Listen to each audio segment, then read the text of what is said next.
He thought climbing the tree for coconuts was the hardest part of his day. He was wrong. As a coconut hits the ground, a creature from 65 million years ago looks up with hungry eyes. This is Su Jinfeng, a simple farmer who leased this entire island. Just moments ago, he was worried about his crops. Now he is about to become the main course. Panic sets in as he scrambles higher, the beast below circling with predatory grace. The velociraptor, impossibly alive, lets out a piercing shriek, its maw filled with serrated teeth. With a terrifying leap, it launches itself onto a fallen trunk, swiping at Su with vicious claws. The impact sends him tumbling from the tree, his body crashing hard onto the forest floor. Dazed and terrified, he looks up just as the raptor charges. Instinct takes over. Su grabs a broken branch, a flimsy shield against a prehistoric killer. He manages to fend off the initial attack, but the creature is relentless. In its frenzied pursuit, the dinosaur trips over a tangled vine, giving Su a precious few seconds to escape.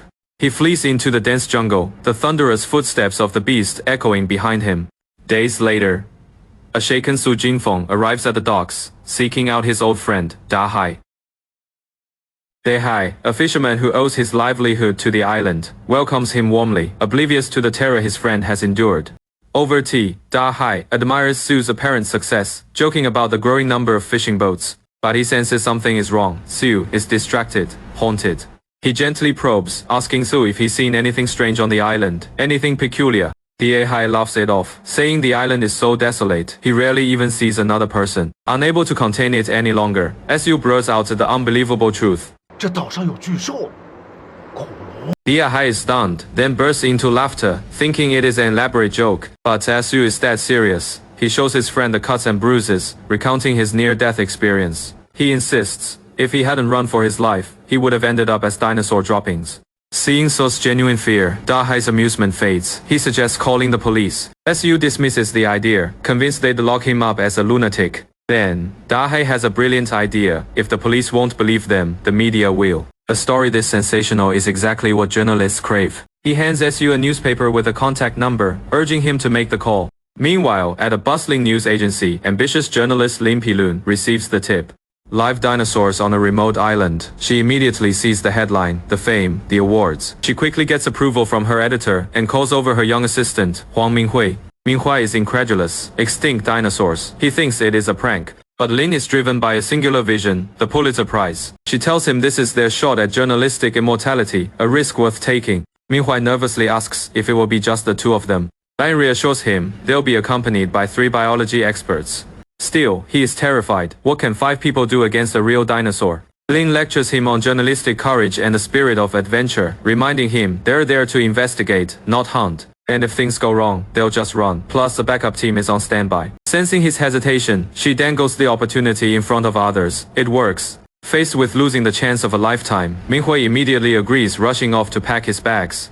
Soon, the small expedition team is assembled, crossing the choppy sea on a small boat. The rough waves take their toll, and most of the team is miserably seasick. After what feels like an eternity, the mysterious island appears on the horizon. They make landfall, relieved to be on solid ground, though the world still sways around them. The team's guide, a local fisherman, warns them to stick together. The jungle is a labyrinth where one can easily get lost.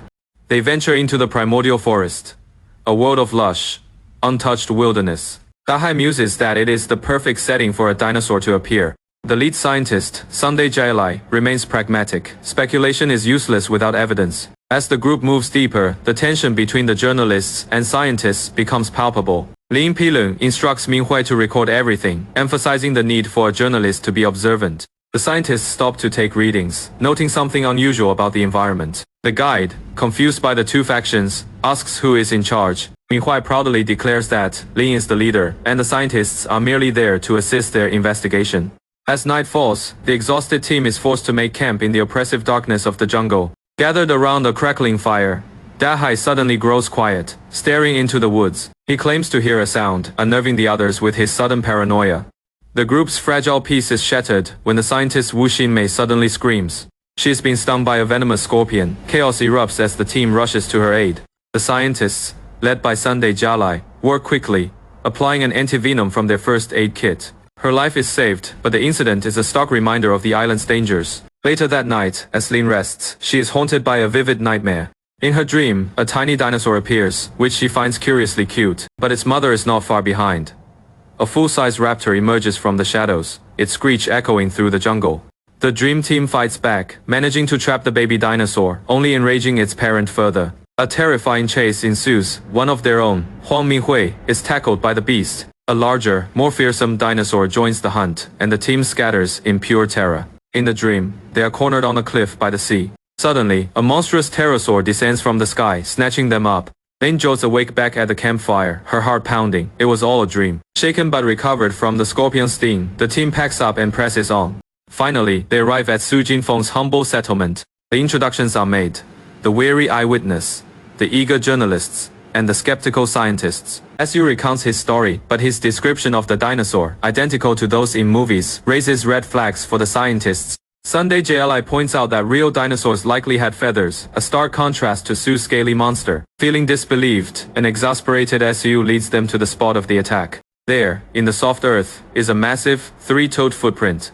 Lin is ecstatic. This is the proof she needs. She declares she'll file the story tonight. But Sunday urges caution.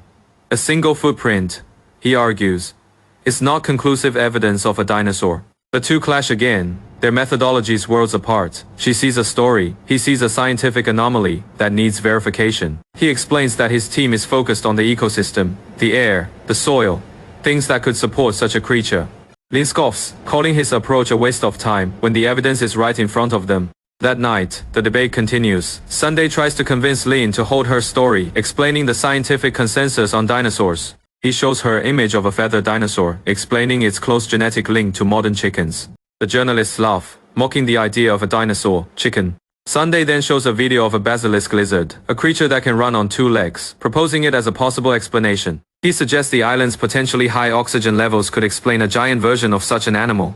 Lin remains unconvinced. It is all just speculation. She wants hard facts. The next day, the scientists unveil a new gadget, a modified shark repellent bracelet, which they believe might deter a dinosaur.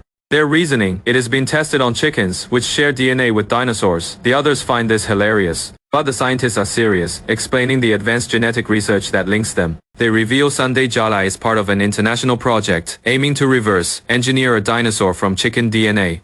As they explore a coastal bay, Lin is overcome with a chilling sense of déjà vu. The location is identical to her nightmare. She panics, seeing it as a bad omen, but the others dismiss it as just a dream. While exploring, Lin is suddenly ambushed and constricted by a massive python.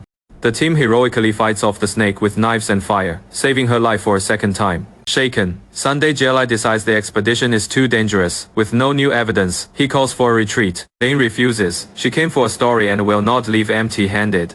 Su feels betrayed, his last hope for validation crumbling. Just as the argument reaches its peak, a deafening roar rips through the jungle. It is here. The velociraptor smashes through the camp, a whirlwind of claws and teeth. Sunday fires his tranquilizer gun, but the dart bounces harmlessly off the creature's tough hide. The team scatters, their campsite destroyed in seconds. The beast crashes through Su's hut, leaving a trail of destruction. In the aftermath, Su confronts the scientists. Do you believe me now? He angrily throws the useless repellent bracelet at them.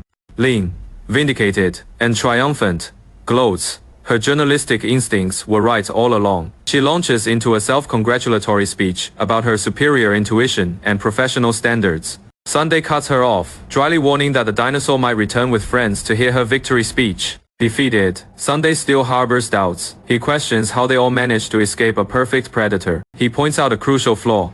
The footprints they found were too shallow for a creature of that weight and speed. His colleague adds that the creature's movements seem stiff, unnatural. Then comes the final piece of the puzzle, the tranquilizer darts. They didn't penetrate because the beast was wearing armor. The terrifying realization dawns. It is not a real dinosaur. As they process this, they discover a man lying unconscious in the jungle, hit by Sunday's stray dart. Su recognizes him as a henchman for Huang Baiyi, a ruthless developer who wants to seize the island. Upon waking, the man confesses everything. The dinosaur is a remote-controlled movie prop. It was all an elaborate hoax to scare Su into selling his land. He even reveals that the prop broke down, and his partner is on his way with a new one, a giant crocodile. The team is reeling. Lin's Pulitzer-winning story has become a farcical tale of corporate sabotage. Just then, the henchman's partner appears in the distance, shouting for his friend. And behind him, slithering out of the water, is a crocodile, a very, very real one. The prank has summoned a genuine monster. The henchman, thinking it is the prop, yells at it to come out. He gives it a whack with a stick, and the beast's jaws snap shut. This is no machine. Panic explodes as everyone runs for their lives. The fake threat has been replaced by a deadly real one. The second henchman, Yuan Liang, is the first to be caught, his own scheme turning against him. The group finds him, saving him from the crocodile he unwittingly summoned. In the final confrontation, Sunday GLI is cornered. The crocodile lunges. But at the last second, Lin throws the much maligned bracelet. In a twist of fate, the device emits a frequency that startles the reptile. The scientist's chicken theory had an unexpected truth, as crocodiles and dinosaurs share a common ancestry. The beauty has saved the nerd. A moment of heroism born from ridicule. In the end, the group escapes, bruised but alive. Lin Pilun files her story, not about dinosaurs, but about corporate greed and the unexpected discovery of a rare wild crocodile. The developer is punished, and the island is designated a nature preserve, forever protecting it from corporate predators. And as they sail away, a new unlikely respect, and perhaps something more, has blossomed between the cynical journalist and the steadfast scientist.